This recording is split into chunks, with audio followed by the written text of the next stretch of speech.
Sasa hebu tusiwalazimishe tu watoto kufanya saving.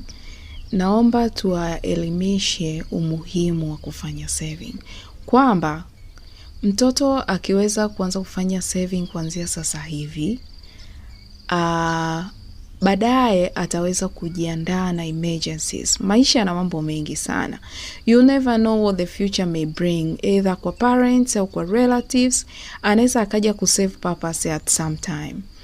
Pia inamsaidia mtoto kuwa na two good life skills, ya patience na pia na planning. Akianza kusave, we expect kwamba atakuwa na save with the hope of doing something in the future, lakini pia inamsaidia kujizuia kutumia kila anachokipata pindi anapokipata. Zaidi pia mtoto anajifunza kuwa responsible citizen in the future. Akianza kujifunza saving kuanzia sasa hivi, baadaye hata kuleta mambo ya kukopa, kuomba, kutegemea watu wengine. So tutamtengenezea life skill ambayo ni very important, kutokuwa tegemezi hata kwa taifa.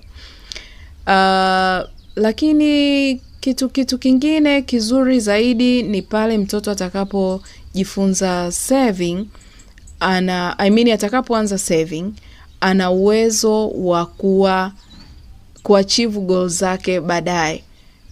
Kwa sababu atasave akiwa na goals, then akija kuziachieve, inambuild confidence, lakini pia na kuona kwamba I can do it. Kwa hiyo ana uwezo wa kuthubutu zaidi na zaidi.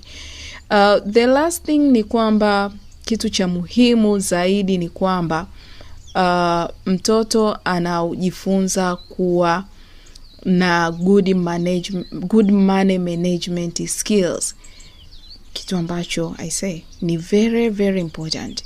Maandiko yenyewe amesema, jamani, pesa ni jawabu ya mambo yote. Sasa tusichukulie poa. Hizi very very very very important. Tuishi humu basi. Fundisha mtoto ajue umuhimu wa saving. Thank you.